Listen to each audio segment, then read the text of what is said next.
Oh yes, this is the Hardcore Marketing Show. I'm Casey Cheshire, your host for this epic journey. And today's show, sponsored by Cheshire Impact, on a mission to help people maximize their use of Pardot and Salesforce. CheshireImpact.com. Bam. Just like that. We're live. Holy moly. Woo! Today is going to be fun. I know. I'm just stoked. Normally these kind of conversations happen at a conference with over drinks and Thai food, but instead they're coming to you right now from here. And so I'm so excited to introduce my guest. She's fantastic. She's so much fun. She's so smart. She is everything. A world traveler, a marketer, a writer. She's all into content. We're going to dive deep into that. Also a podcast host. We'll talk about podcasts and all these awards next to her name. Not only is she winning Marketing Coordinator Ninja Awards and the Peak Performer Awards, but also the Great Colleague Awards. Just a good person. And I knew that. I could tell. She is the content specialist at Weichert Workforce Mobility. Morgan Wiedmann, how are you? Woo! So honored to be on your show, Casey. Thank you for having me. I'm great. Yeah. Now that I've gotten through all the tough pronunciations, I can dive into the actual show. I'm stoked. We're talking content, right? We're talking content and writing and just getting the most out of your content, especially if you put a lot of time into it. You want to make sure you actually get stuff out of it. You got it. Absolutely. You know what we're doing next, right? We're going to smash something. And I got to pass you this thing. It's heavy. Oh God, it's heavy. But gosh. Here we go. There we go. Oh. Thank you. Okay, good. You take that. That's Thor's hammer. All right. Smash some kind of marketing myth, bogus strategy, misconception that just drives you crazy. You got it. So for me, as a content writer, the longer the content is, the better. I don't agree with that. I mean, look at the world that we live in. We're in a fast-paced society. We're getting advertisements thrown at us in all directions. And to have something long, I mean, who has the time to read that? I mean, ain't nobody got time for that. Nobody got time for that. So it's not like a 12-page paper. That's not it. No, but you know what? If you have a 12-page paper, you've honestly set yourself up for a great content calendar. Take those and turn them into mini bites. You got a newsletter, put it into parts. I did that this month. I had a really long newsletter because as a writer, I can write for days. And Can you really? You know it. I could talk and write for days. So it set me up for, it falls 5 times over the month of October. So I had 5 parts of a newsletter and it was easy to read, easy to digest. And my favorite part is the stay tuned for more. It keeps people excited, wanting to know what is coming up next. Also a fun stat, because I love throwing stats out there. Yeah. The average person's attention span right now is 8 seconds. Think about that. 8 seconds. That's nothing. So if you're not catching someone with your subject line, your teaser, your header, even honestly pictures, those catch my eye sometimes more than words, then chances are in the world, the Google world we live in, they're on to the next blog. They're on to the next tweet. They're on to the next white paper. So you really got to hook them right then and there. And for me, that's why the longer the content is, that's missed opportunities. 8 seconds. That's definitely longer than this podcast. Your introduction was longer than 8 seconds. So yeah. So if you're still listening, it's so true. I think it's such an important reminder of okay, yeah, I know that you made 12 pages, but no one really wants to read that. And they probably didn't even get past the first paragraph if you didn't put effort into it. Mm-hmm. I agree. So for one thing that I really like and what catches my eye personally when I'm going through my news feeds is 10 reasons why or 5 reasons to help you do this. And I really feel that catches eyes.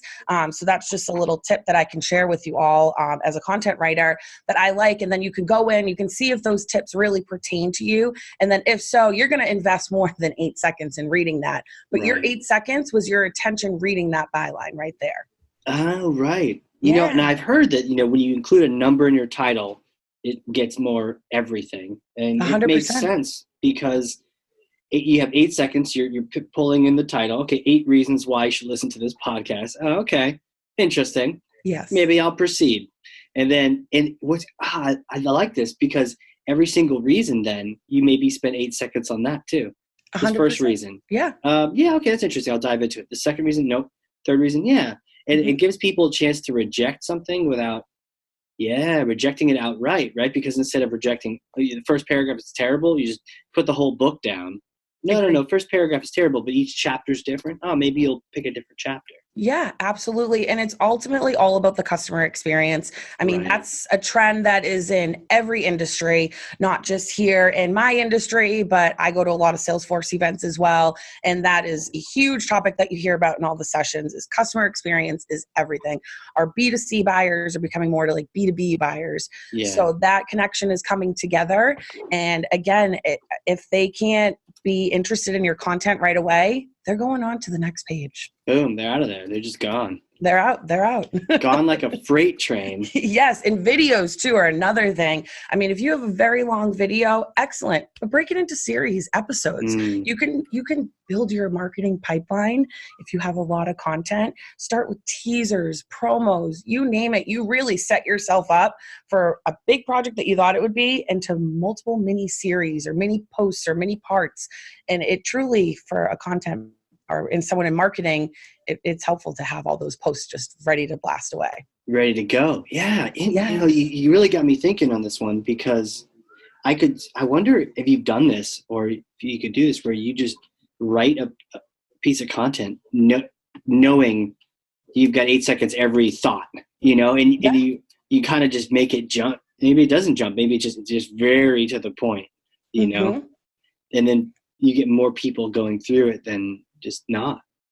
Absolutely. And then it's the same for emails too. I mean, the subject line, we know how important that, Casey, you know how important those are. So it's all about the subject line. It's all about the header. I mean, that's also for the 8 seconds. You got to loop them in right away. Think about all the emails we're getting on a daily basis, whether it's our junk emails that we get or, you know, emails from people in the office or you name it. We're getting influx with emails in our inbox.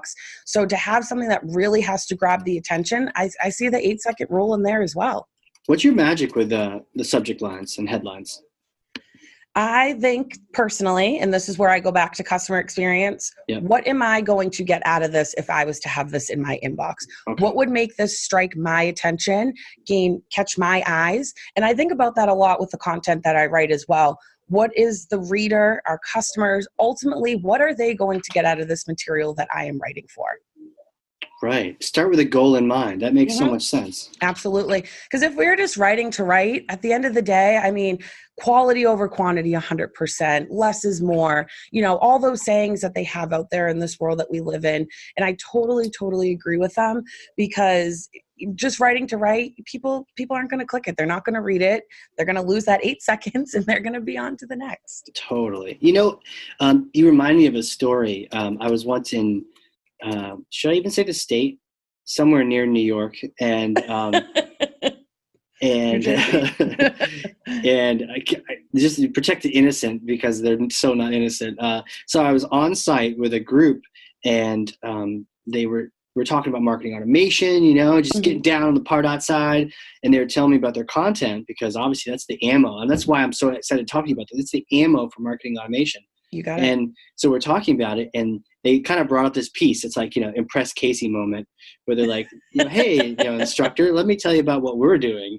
I'm like, yeah, definitely. I want to hear about it. It's like, well, we just finished a white paper and we paid an attorney in New York City. And I'm doing like that Pace salsa commercial, like New York City, right? You know, and like, okay, you paid an attorney in New York City to write this white paper for you. Or saying something like he was $1,000 an hour. Oh, it's not cheap. No, it's not.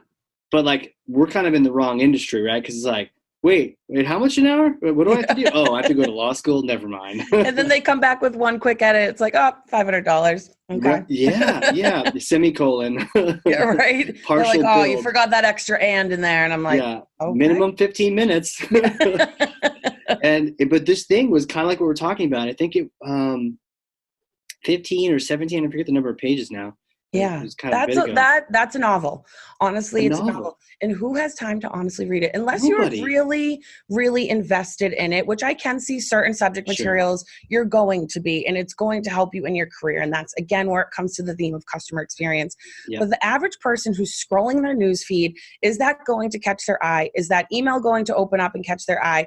Maybe if you hit them at the right time, but what are the chances? What if they're slammed that day? Right. I mean, you got to think of how to get digestible, easy to read, easy to understand content. And that's why I truly think the smaller your content is, the better. Not the bigger, because that's the myth. Got it. Smash that thing. Break the table with a hammer. So how small is too small? Like, can you get into like micro content? And I mean, I guess it's the opposite of infographics, right? Instead of some gigantic graphic, it never fits on your screen, you can't print out. And for me, let's talk about pictures too. I think a picture tells a story. Okay. So when I'm going to post a blog, I always think of, how can this picture relate? But also, how is it going to catch your attention out of all the other pictures out there that you're seeing in front of you digitally a day? What is going to grasp your eyes and make you be like, ooh, you start with the picture and then you read the subject line. At least that's how my eyes work. So really the picture itself can be just as important as your subject line can be. So true. And in the B2B world too, I think this is a lesson we can learn from the B2C side, because they're all about that. They, you got the women running in the track for Nike or whoever, and they've got it all figured out. But same in the B2B world. I remember doing a LinkedIn post, and you're right, there's that big headline picture. You can make it tiny, but no, you got to go big, go crazy. Go big or go home. I remember having a picture of like a Coast Guard helicopter rescuing someone, and that did okay. But then I had a picture of like, who's the guy that does the Wolverine? Who's that? The world what? The Wolverine, Greatest Showman. Oh, yes. Zac Efron. No, the other guy. Oh, I don't know. Jeez, I can't believe I don't know that. I know Zac Efron, though. No, who is the Greatest Showman? I should know this. Hugh Jackman. Oh, okay, yes. So I had a picture of like Hugh Jackman doing Wolverine. I don't know if he had his shirt on, but it was all about like slicing up the competition or like doing really good marketing.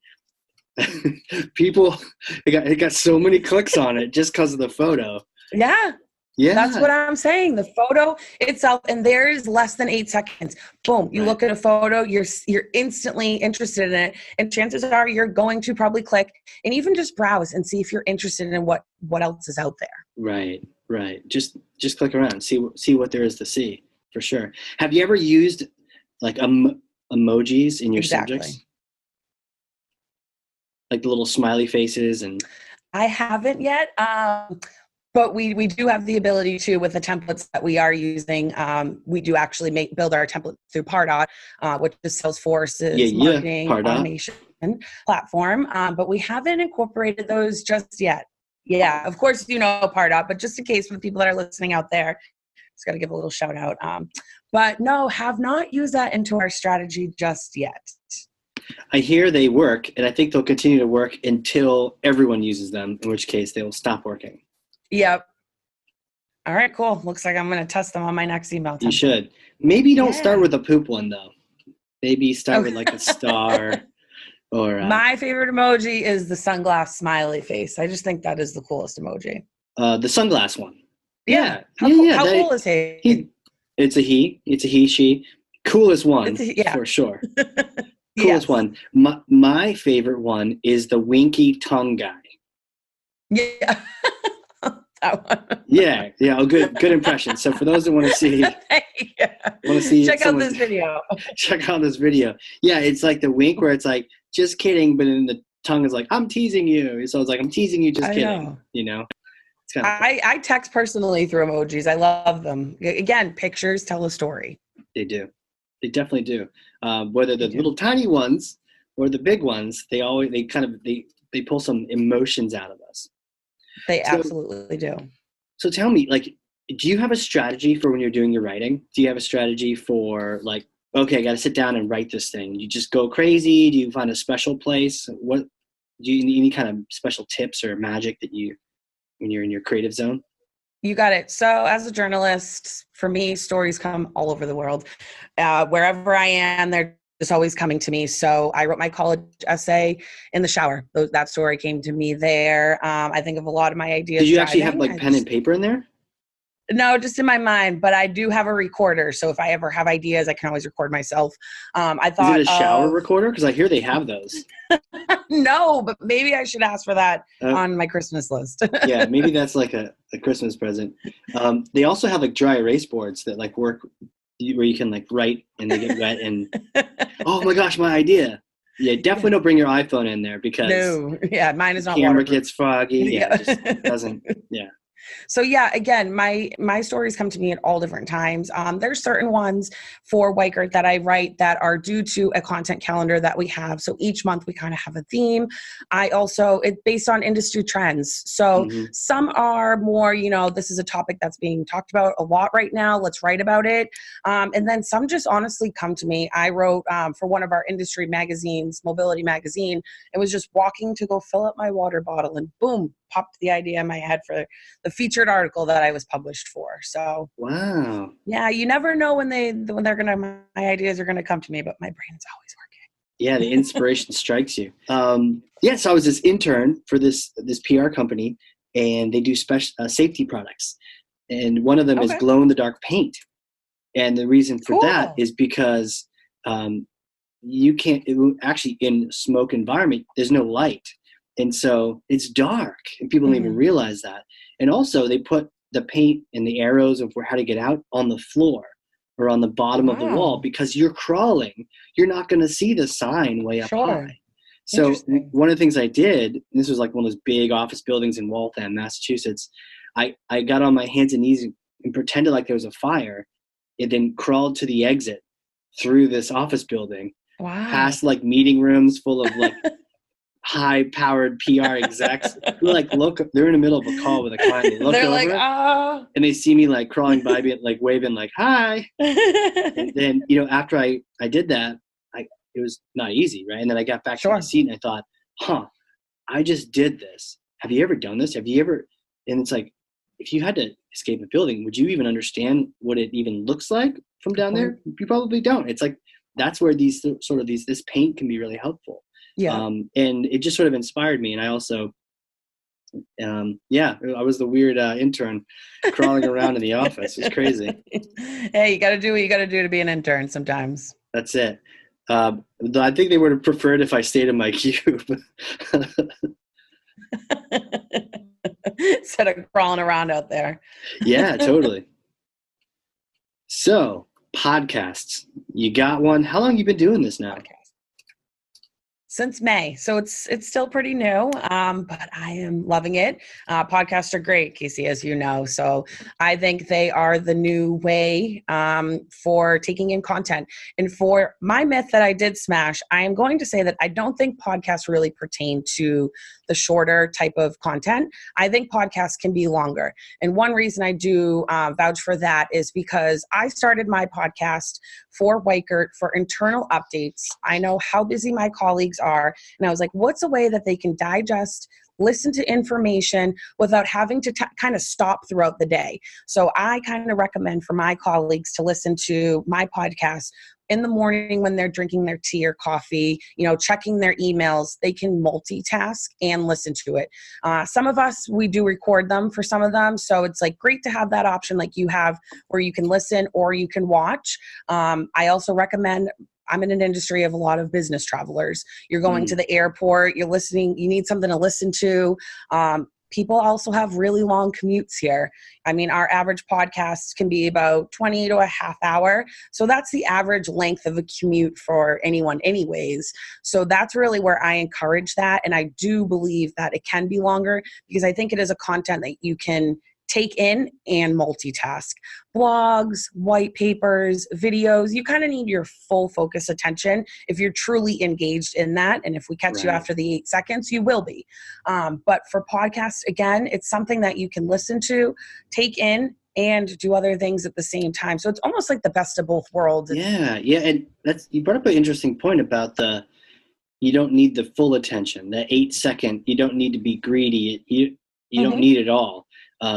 Whereas for some of the shorter content, because it's so condensed, if you miss that 8 seconds, you might have missed the whole thing. Whereas with podcasts, Yeah. we kind of just highlight different things at different points. And sometimes people just want to listen to kind of be in the same room. And, I agree. yeah. And you can always pause, you can always rewind, you can always re-listen. That's the power of podcasts. I think that they're wonderful like that. A blog, chances are, unless it really, really pertains to you, you're probably one and done for reading it, unless it's more tips and teaching you how to do something. Right. But if it's more value of information that you're taking in, you're probably just going to read it once. So that's why I truly think that the myth is great for content that is video, writing, speaking. But for the podcast one, I do think that can slide and be a little bit longer. Okay, good. Because otherwise we have to end this thing right now because we're way over 8 seconds. Yeah. Have you ever done like the audiobooks? Audible or any of those? No, not yet, but definitely something that I would be interested in my future to look into trying. You may hate it if you're like a really like a huge reader, but sometimes I mean, I love reading too, but I also really like listening to books now. I haven't given it a whirl yet. I do you should try it. I like holding a book still and turning a page. That's why I'm not in the Kindle world yet. The smell of an old book too. I was just going to say the smell of magazines. Far surpasses, the texture, the whole holding that. Even the ones with the wimpy covers, you just kind of like it open. Yeah, there's something about it, which I'm sure 100 years from now will be sad. They'll be like, "What?" I know. I love the ergo of my iPad 1000. But for long car rides, my sister lives in New York. I mean, I could definitely think it would be great to listen to a book on the way, or a plane ride, listen to a book on the way. But I haven't got there just yet. I'm still traveling with my hardcover copy. Well, the way to do it is, you get to something like Audible. I recommend Audible because it's tied to Amazon. It's super easy peasy. And there's an app and everything. And the way to do it is when you're shopping around on Amazon, you can actually click and say, cool. Is there an audiobook for this? Just like instead of, is there like a Kindle book for this? Is there an audiobook for this? And if they have one, or you just go straight to audible.com. It sounds like an ad, but I just like it. But you go straight there and then you can actually preview. And you got to do that. You got to preview, listen to the voice, the everything. And it's like, can I listen to this person for hours? If no, then don't buy that book. Casey, there's the 8 seconds right there. You will know within 8 seconds if that's a voice that you can tolerate listening to, I guess we could say. Yeah. So write that in there. There's another way to show that the smaller the content, the better. So if your preview's quick and you like the person, you're going to download that book. Chances. You're going to make that purchase. Yeah. You're going to make that purchase. Yeah, absolutely. Definitely check that out. You may be like, I prefer to read, and that's totally cool. I will. And I honestly just bought a book on Monday. So it's coming from Amazon. It's actually Mark Benioff's Trailblazer book. So. Oh, see? That'd be a good one to get on audio. I know. It did have the option. It did. I saw it. Yeah. I'm going to do that. It had soft cover, hardcover, audio. I did the hardcover. So it's coming. He's reading it or someone else is reading it? I don't know. I didn't look into that. That's cool to think about, though. If it was him reading it, I would definitely do it. Yeah. If it's someone else, it might still be worth it. But sometimes it's cool to hear the actual author say it, too. I think that would be amazing. I agree. But you know what? You can actually increase the speed of the readback. Oh, that's awesome. By the way, you can do that on the podcast as well. So I don't know if anyone's ever listened to this podcast. I've listened to myself in one of these episodes on like 1.25. It gets to the point. You might try it, but you could also slow it down. But with audiobooks, the reason I brought this up is you can go up to like 1.5, 2, 3. You can go That's really fast. Sure. Yeah. And even at 1.5 though, especially if it's a business book, to your point about the 8 seconds, if I'm driving and I stop listening for just a second to focus somewhere. Yeah. It's already 4 paragraphs, 4 sentences gone. I don't even know what we're talking about anymore. It's like that fast. And so because you lost your attention span. Yeah. So it's limited and it's like, okay, come back. So podcasting, you're using it internally to what? Teach and train internally? Yeah, kind of give communication updates. It's almost a audio version of a newsletter, I would say. Yeah. But definitely hoping in the future to get external. I got lots of great ideas for that, but kind of getting my feet wet right now with starting with the internal. Getting a lot of good feedback. We have a lot of different ages here at my company, so didn't know how it was going to be, but people really like it because they like the ability to get updates while multitasking. And that was the biggest seller for me to start this podcast here is I know how busy we are in our day to day. And it's like, boom, 8 hours are done. And it's like, oh my gosh, I still have so much to do. So it's like, how do I stay engaged and not just get in my zone, but also be engaged in the whole entire company as a whole, what's going on in our industry, Right. we're a global company, we're in APAC, we're in the UK, we have offices all over the US. So how do we stay in tune with colleagues who we don't see on a day-to-day basis? So it's a way to kind of bring everyone together. That's cool. What kind of feedback have you gotten on it? People like it. Well, my co-host and I were super upbeat and fun, and we'd like to add jokes in there. We laugh the whole time. We try to make it educational, but also entertaining. Because for me, if not, I mean, you're going to get bored of it. We also didn't want it to be super corporate style. We wanted it to come from, the average colleague voice, to be easy to understand. If there's any industry terms in there, we like to share information like that for terms that people might not, say someone's an accountant and they're not using that term on a day-to-day. Right. So again, to bring the company together as a whole. Do you interview like different people in the company as well? Yeah. Yep. So we will have guest speakers on there who are our subject matter experts. And it's always fun to have them on there because we always end with, of course, we interview them and ask them questions about the topic. But we always ask a fun question at the end, which kind of throws them off. And it's hilarious. It's to get to know them as a person, to, again, bring that entertainment to the educational podcast. What's the fun question? So everyone's different. One we asked was, who would be your dream dinner guest?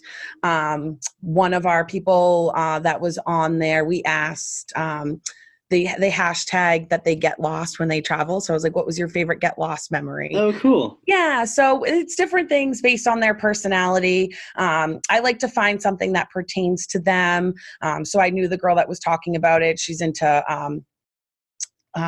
Marvel comics, and that's one of the characters that she wanted as her dinner guest.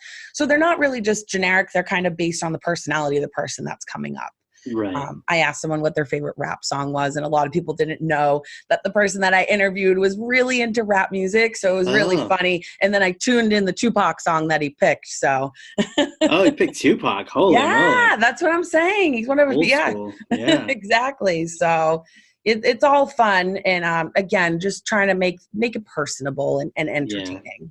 Yeah, kind of bringing the human side back into it. You got it, the human side, exactly. Who would you bring to a dinner party, or go to dinner with? Oh, that's a great question. Because I heard this one podcast, they asked this question, so I thought I'd ask. What podcast was that? I'll tell you all about it. I'll put a link in the show notes as well. Well, I do love Rachel McAdams. I love all of her movies. I think she is a beautiful, classy woman. And I really honestly think that I would have a wonderful time. I would probably interview her and ask her a lot of questions during our dinner, but I have always been a huge fan of her. And again, I think that she would be a wonderful dinner guest. What has she been? She's been in a bunch of stuff. Mean Girls. Well, I'm not exactly. The Notebook. Yeah. Mean Girls. A lot of chick flicks. Forgive me for not having been up to speed on Mean Girls. I could probably quote that movie. You could. I'm not going to do it on the spot. Okay. You're not I will say that my car is named Regina George, though, and that is her character. Oh, no kidding. Yeah. Huh. Oh, True Detective. Yeah, I was looking at Sherlock Holmes. Some of the stuff that I might know. Wedding Crashers. Yep. And another cool thing about Rachel McAdams is she looks good in any hair color. All of her movies, she has different hair color. She's been a redhead. She's been a blonde. She's been a brunette. She's had black hair. Gorgeous all-around woman. I think she's so classy. Very talented. She's from Canada, where a few of my other favorite people are from, Drake and Justin Bieber. So. Yeah, no, that's cool to do that in different colors. I agree. And she's played a lot of different roles. That's why I think it would be cool to really, truly get to know who she is as a person and how she transforms into those roles. So I think it would be cool to talk That's to her. cool. Yeah. That's cool. I think if I were to guess that, think about it, maybe like Mark Benioff or Tony Robbins, but I think I might settle on like Elon Musk. Okay. Just maybe some of that IQ will just rub off on me, just having dinner and talking about rockets or something like that. Sit real close and be like, can you give me some of that energy, some of that skills? So I was redesigning the thrust nozzle of the Falcon's Merlin engine and realized the vector wasn't correct. Like, keep talking, man. Just keep talking. And then you could be like, then you can share all that and be like, guess what? So I was talking to Elon Musk the other day. No big deal. NBD. So another question for you, because this is like, these are things that are like podcasts that they've been around, but they're getting more and more to the business world. Agree. I'm seeing chat coming back. I'm seeing it. It's always been around. I did it 10 years ago on the B2C side to help with shopping carts, but I'm seeing it come back in the B2B world. What's your take on it? I love chatbots. Personally, if I can go on a site and talk right then and there and get my answers solved versus waiting on press this to get to that, press that to get to that, and here's 10 minutes later you're talking to a person. Call you tomorrow. Honestly, if that is so right. And sometimes you're being moved along to multiple people to get a really quick answer. So for me, chatbots are everything. I recently encountered experience with Amazon, and I had a wonderful experience with them. I always do. They're a fantastic company. And they accidentally shipped my product to my sister. My brother and sister and I are all on one account. Okay. And they shipped to her place and charged my brother's account. And I was like, I definitely checked, the right ones. Luckily, it was like body wash and toiletries, so it wasn't the end of the world. So I reached out to them and said, I realized no, or like super expensive either too. Right. And they were super great about it, got answers right away on their chatbot. And they said, you know what? And the thing is, my sister doesn't live there anymore. She's in the process of moving. So the mailbox that she has is inside an apartment in New York that she doesn't have access to get into anymore. So I was like, I'm in a pickle. What do I do? Reached out, explained all this to Amazon. They were super great. They're like, don't even worry about it. We're going to completely reimburse you. We'll get it out to Prime and you'll have it in 2 days. Had it in 2 days. Wonderful experience. I honestly tweeted about it because I think in the world we live in, a lot of people are so quick and apt to write a bad review. And really, I feel like it might help people. I don't know, but people like to write bad reviews. You don't really see great reviews all the time. Maybe for clothing products or, skincare, you'll see good products for that. Good reviews for that. But customer service, not so much. So I went ahead and tweeted at them and just said how great their service was and how happy of a customer I am. And it was cool to see that they instantly pretty much responded back. Wow. But that's the power of chatbots. And this all happened within my tweet and getting a response back. 5 minutes tops. Wow. Yeah. You didn't wrestle with some phone directory and some hold time. Well, look at Uber. I use Uber all the time. I think it's the best invention ever. But they don't even have a phone number to contact them or an email to contact them. You have to contact them directly through the app. Oh, right. Interesting. Yeah. So I'm all for chatbots. I really am. I invented Uber. I did. A friend of mine and I, about 3 years before Uber came out, we're like, you know what? We should make an iPhone app that calls a cab. He was like, yeah, really? We should. They were like, what should we call it? Like, I don't know. And then we kind of talked about that for a while, and we never did anything. And look at it all today. The execution, right? Look at it today. I look at taxis and I'm like, nah. Because taxis are more expensive. So for me, Uber and Lyft all the way. You never know if you're going to get, taken around for a ride, or it's going to be bad quality or smelly or whatever. There's no accountability in a regular taxi. Mm-hmm. And they'd enjoyed that luxury for a long time. But now with Uber, there is. What's cool, though, is you have the opposite experience. I've had some really good conversations with some really, smart people that are like really intelligent and intellectual, and they're driving me in their Uber, and it's like, oh, okay, this is cool. I love having Uber conversations. That should be a podcast. Like Uber conversations as a podcast? Yeah. Like so someone cool. Just goes around and sits in Ubers and just interviews the driver. Like, did we just think of an idea? I think we did. We should try that. Yeah. Do it on like Anchor or something? I honestly Ubered last week into town, and the Uber driver was right away super friendly, talker like me. And he goes, "So, anything you want to talk about?" And I'm like, wow, it's like he knows I like to talk. We had a great conversation. We just talked about all random things that came to our minds throughout the car ride. It was about a 15-minute ride, not super long, but just enough time to enjoy conversation with the human. I mean, the world we live in, I did say I'm a fan of chatbots, don't get me wrong, but I do love that personal connection and talking to someone in person, because the world we live in with texting and everything, you're not seeing that as much anymore. So it's nice to have it's nice to have good conversations in person. Yeah, and that's why I kind of like the intersection of the chat bot with like the actual human conversation. So yes, if I'm the right person to talk to someone, like let's do that right now. Let's not delay. But let's use a bot to help scale things. But then let's get it right. You know, if you're qualified, like get it to a person like right away. And kind of balance those two things out, you know, and have a convo. Have like a web call. Then don't even need to keep typing if you don't want to. Casey, I completely agree. I guess it does depend on, for a chatbot, what you're trying to accomplish. Amazon, super quick, super easy. You guys accidentally sent it to the wrong place. What can I do? How can you help me? But for example, I booked a European trip last year. Fun. And went on it this spring, and it was unbelievable. Such a cool experience. That was something that I personally picked up the phone and wanted to talk to someone one-on-one to get some information. I'm going to Europe all by myself, and I wanted some details. That to me was something I couldn't get in an email. I couldn't get in a chatbot. I needed to pick up the phone and have that human conversation. So I guess it depends on what you're trying to accomplish at the end of the day, but totally a fan of them. For sure. Yeah, I'm excited to see where it comes with it, and see what the future is like. I agree. It's exciting. It's crazy. It is. So here's my question. You may know this. Who are you? Where did you come from? You're a writer, a podcaster. Like, take us back. Take us back to like Little Morgan days. Did you always know you were going to be, you know, a marketer and a writer and a journalist?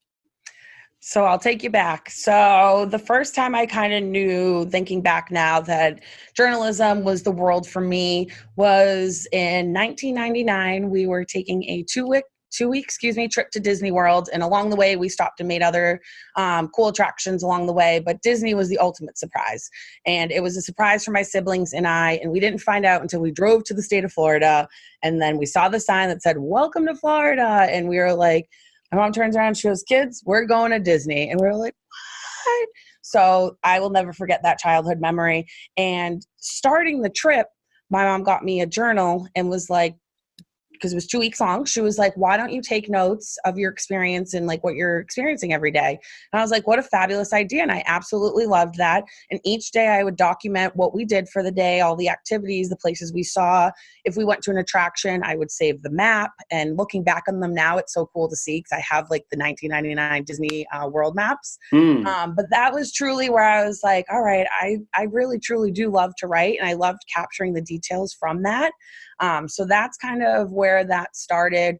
When I was a little bit older, I got interviewed by Fox 25 News, actually twice, and that is the Boston Fox station. I was in the center of my town of Marshfield, and they were talking about an incident that happened at the school, and they were looking for people to interview. And of course, I right then and there raised my hand. I was like, I want to talk. I'll do it. Yeah, I love that. I get a natural high off of it. So people are like, "You're crazy," and I'm like, I can't explain it. I just love it. It's in my blood.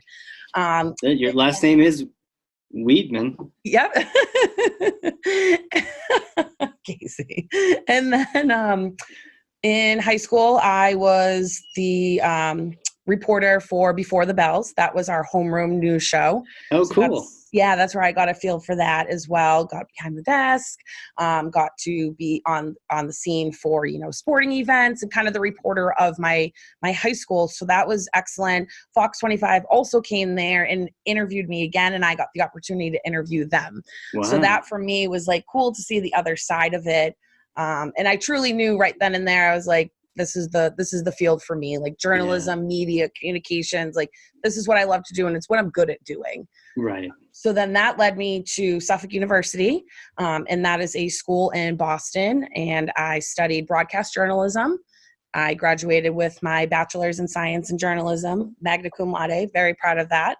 That means you did your homework. I worked my butt off to get that high honors right there. So there was some tough classes, but they were so worth it. I did all the journalism classes. That's where I got my first Twitter, my first LinkedIn. So do you know what number user you are? Ooh, no, I don't. Apparently, I don't know if they still have this, but on Twitter, you can find out, especially you mentioned this, like you got it early. So 2012, 2011, yeah. 2012. Maybe it's on your user thing, but you can see like what number Twitter user you are. Yeah. No, honestly, because I graduated in 2012, so I would say I got that maybe even in 2010, 2020 or 2011. Yeah, I've had it for a little bit. It's been a while. Yeah, like we can find that later, but I remember, I think I'm somewhere in the 19 million range. Wow. You know, when did you join?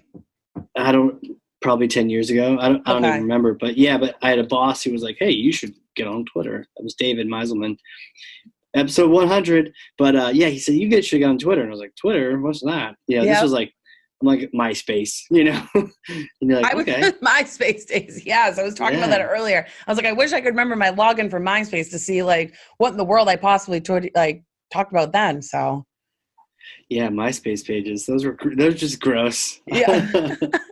So it was a college requirement, obviously as a journalism major, to get a Twitter, and actually tweet, and also get a LinkedIn, which I'm super grateful for because I feel like I have expertise in that. Yeah. I've been in it for over 10 years and it helps me with my role here at Weichert, and I can help other colleagues too who aren't up to speed as much in social media really promote themselves and brand themselves as well. And I absolutely love doing that. I could talk about social media all day. I obviously have personal accounts as well as ones for work. I was at a conference last week and I saw some people struggling on their social media. I was like, let me give you some tips. And I was like, I got 3 Twitters. So do you have three accounts? I do. I have one for my podcast. I have one for Weichert, and then I have one for my personal self. Oh, you're just all over it. Yeah, a lot. So what do you use to keep track of all those? Do you use like Hootsuite or anything? Kind of just my own. My content for review and everything is through CoSchedule. Okay. That's the program that we use for that. But for everything else, I just do it on my iPhone. Got it. Yeah. Just old school. Just making sure those tweets. Instagram Live, Tweet Live, you name it. I'm firing them out there. Tell me about that. Tell me about the Instagram. What's your thoughts on that? Instagram is my favorite social media platform. Is it? Why is that, you think? I love pictures and videos. So for me, that's really what you're getting on Instagram. Facebook's kind of evolved and changed a lot. Facebook did start off more, I got that in high school, more my age. And then now it seems like it's the older generations who are on it. So I have seen a big shift in Facebook, but look at it. Facebook has Marketplace now. So there's a lot more opportunities. I do like the events on Facebook. I think it's cool to follow and watch those. But Instagram is that's my thing. I love Instagram. Yeah, it's like photos with barely anything to say. It's more that visual, like quick hit. Yeah. You can't get enough of the memes too. Those make my day. So I don't think I'm following anyone that memes hardcore on Instagram. It's more just like photos of themselves doing crazy baller things. Yeah, my Weichert is straight educational. We Care, which is our volunteer efforts. The memes for me are more just the funny ones on my personal account that I will private message to my friends. I will have to follow you there. Yes, absolutely. It'll keep me young, I'll stand it. Yes. I got Snapchat just to know what's going on. I love Snapchat too. But here's my thing. I've seen that evolve as well. So tell me about it. Snapchat started out with, very popular on the My Stories of Snapchat. For me now, for my personal, I will send individual snaps. So I'm in a group with my siblings and I'll send individual ones. And then for Instagram, I'm doing more my stories on Instagram than I really do on Snapchat anymore. So Instagram's taking over your stories. Yeah. And there's just more followers. Snapchat's more like, I don't know, I would say like more a closer group of people. Instagram, you have kind of anyone. The world. Yeah. Kind of Twitter-like. Exactly. It's their Twitter. It's their better version of Twitter. Yeah, it is. It is a different version of Twitter. I do agree with that. Huh. Well, you mentioned a story earlier about how you interviewed 1 million times, 22 times. What was the deal with that? So going back to that. So obviously I was talking about my days in college at Suffolk and whatnot. Yeah. So then I graduated and I graduated high school. Let's bring it back a little bit more in We're bringing it back. 2008. Okay. Yeah. And that was the year of the recession. So what a great way to start that off. So unfortunately, then in 2012, when I graduated, jobs were not hiring like the market is today. I feel like the market's really good out there for my friends who are like finding jobs and on the hunt. It seems like it's a lot easier right now than it was in 2012. So yeah, it took me a while to be where I am. 22 job interviews. I had 2 jobs previous to this, one that wasn't in my field, but I also got like office experience, admin skills. So definitely at the end of the day, it was truly beneficial. But you know, you got to pay student loans. So I had to work somewhere and it was just so difficult. And then the other job was in marketing, which that's where I got some marketing experience, which was wonderful. And then I freelanced for local newspapers and wickedlocal.com. How Boston is that? Wicked Local. It's wicked local. And that was a fabulous experience. I mean, I was the reporter doing it on my own time, got to go to events, talk to really, really cool people, and cover stories. I'll never forget when I opened up my copy and saw that my article made the front page, brought tears to my eyes. So it showed that it's all worth it, what I'm doing, because during those 22 job interviews for about 5.5 years that I went to, you get down upon yourself hearing from 22 different companies, you don't have enough experience. We found a candidate that's better suited than you. And I'm like, give me an opportunity to come in and showcase that I can shine. I get it. I don't have that much experience, but where do you expect me to gain this experience if you don't give me an opportunity to start? I wasn't applying to mid-level jobs. I wasn't applying to anything manager related. They were truly entry-level jobs. But again, it was very competitive. My industry as a whole is very competitive, of course. So there was a lot of things that went into it, but my mom always kept me positive and said, you cannot give up, Morgan. This is what you're passionate about. This is what you want to do in life. And as hard as it was, I mean, the own newspaper that I freelanced for told me I didn't have enough experience to be on full time. I was, that was heartbreaking. Like I was the one that put you on the cover. I was heartbroken. Jeez. I felt like they broke up with me. Yeah. Like truly felt like I was going through a breakup. And that was times where I would feel really down. I'm like, is this the industry for me? Like, is this what I'm meant to do? Why do these companies keep telling me no? So again, this is what I love. This is what I want to do in life. So I never stopped. And 5.5 years after college, then I start interviewing at Weichert. Had 2 interviews with them and started January 2018. So for those 22 companies that told me no, didn't have enough experience, I honestly thank you for that because it led me to where I am today. And I don't know if I would be as successful as I am in my role today, starting out being 22 years old, fresh out of college. I do believe that everything happens for a reason. And all of those no's, all the other jobs I did, the freelance opportunities led me to who I am today in my career. And again, thank you, because if I got hired somewhere else, I wouldn't be here today. And Weichert is something that they saw something in me, and I thank them for that because I truly am able to shine and actually thrive in my career, which I've been hungry and waiting for since college. So it feels good. You know what? And it was very gracious of you, your message to the other companies that passed. You know, in my head, I was going to be a little more, you know, I was going to kind of like, well, you know, you could kiss my ass, or maybe you got to stay positive. Well, you got to, you know, look, there's like what, 8 people passed on Harry Potter. So 22 people passed on Harry Potter, you know, and Weichert was like, hey, I think we see something here. Yeah, exactly. So I just was waiting, and that's what my mom always said to me during my interview processes. And she would, I'm going to give her a quick shout out. Hi, Mom. Hey. And so she was always like, it's just not meant to be. It's not the company for you. And that did make me feel better. At the time, obviously, again, it was devastating. It was really hard to keep going and wonder if this was the field for me. But that's the advice that I give is if you're passionate about something, don't give up. Your time will happen. There's an opportunity out there for everyone. Maybe it won't happen tomorrow. Maybe it won't happen until 5.5 years like me, but it will happen as long as you don't give up. And I am so grateful that I did not give up.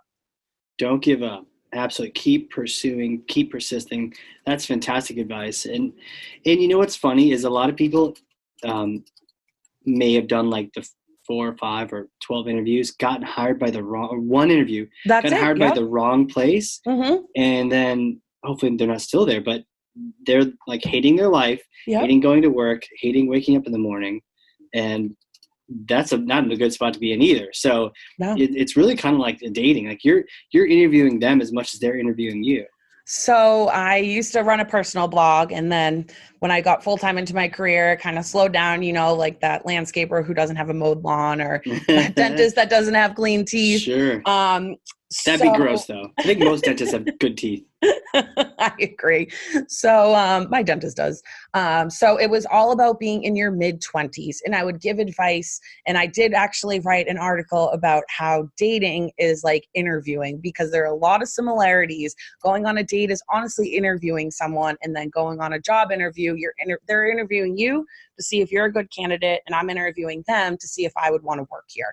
And that's Totally. same with dating. Do I want to date you? Do you want to date me? So it's funny that you say that, because I completely agree on that, and I actually blogged about that. So maybe I got it from you. Maybe I saw your blog article. No, I agree. And I think sometimes what happens in the interviewing side is, especially if we're kind of not being ourselves, mm-hmm. is the company doesn't see who we are if we're trying to please someone. And then if we ever are ourselves, they don't like it. Or vice versa, companies trying to be someone they're not. Hey, we're really cool. Look at the beanbag over here. Look, we have a foosball table. No one ever plays the foosball table, but we have one. Like, it like that. Don't trick each other into be yourself. Hey, I agree. This is who we are. Come join us. We work hard. We don't have any fun, or we do have fun. And just be honest. I agree. Be honest. Be transparent. I totally agree. Yeah. But hey, I mean, I have killer interview skills now. So don't you? I kind of love interviewing. I see. It doesn't intimidate me. And in my role and as a journalist, I think that actually helped me to my advantage, because I interview people all the time for videos, podcasts, in person, on the phone, for blogs. I'm constantly meeting new people, and I absolutely love that. Yeah, for sure.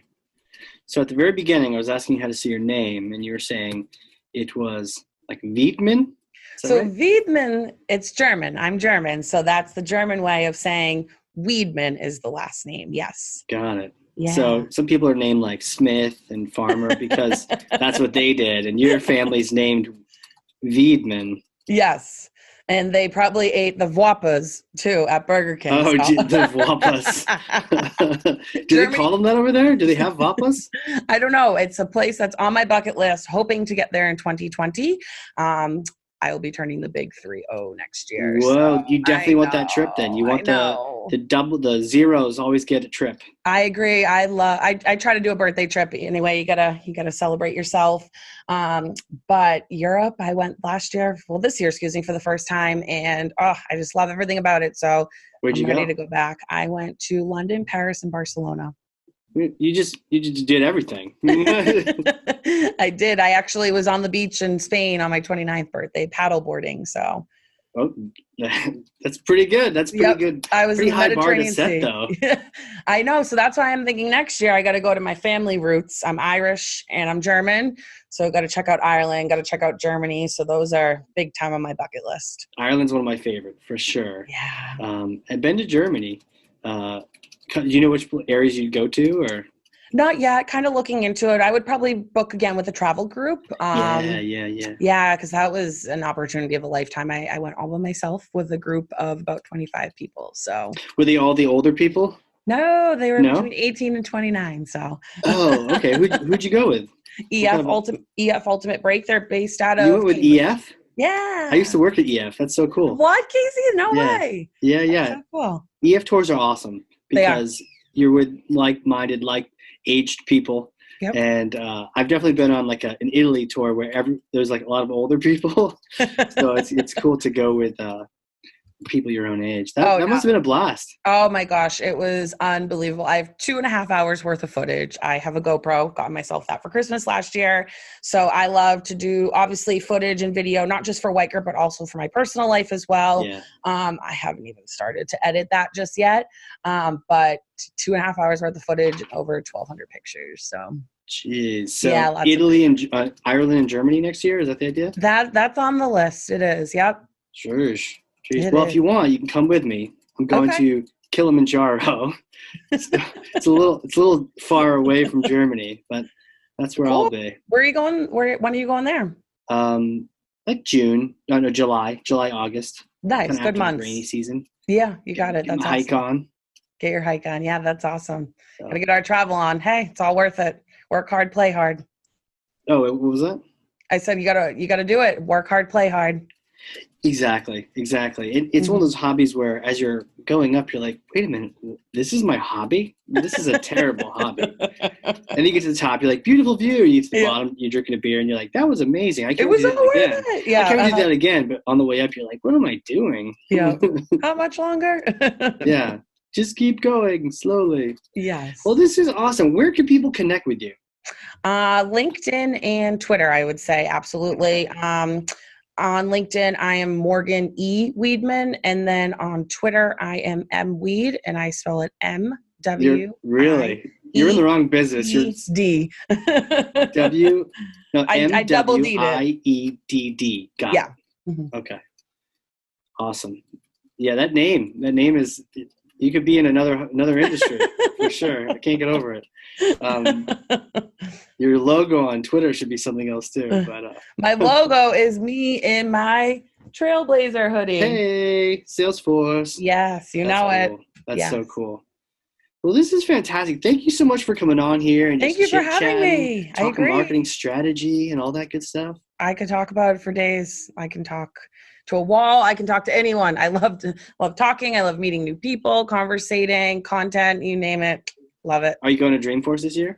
No, I wish. No. I have major FOMO already, going on Twitter and seeing everything. And I didn't make the cut, unfortunately, this year, but it was probably the best experience in my career that I have had so far. Got it. So you recommend it? Oh, more than anything. I don't think I would be as successful as I am today in Salesforce and Pardot if I didn't attend. There you have it. Yep. Boom. Absolutely. Boom. Well, maybe we'll there next year and they'll have a better band. I don't have a better band. You don't like the band that they're having? No, it's not bad. I grew up listening. So the band is Fleetwood Mac this year. Yeah. So I grew up listening to them. So that'd be kind of cool. I think Stevie Nicks is so cool. So I'm kind of jealous for that because I don't really know Metallica, and that's who we had last year. So right. I would have rather seen Janet Jackson, but my coworkers were a Metallica fan. So you got to go with the crew. Got to go with the crew. Yes. And there you have it. And so for those of you listening, if you learned something, I know you did because I literally have notes over here.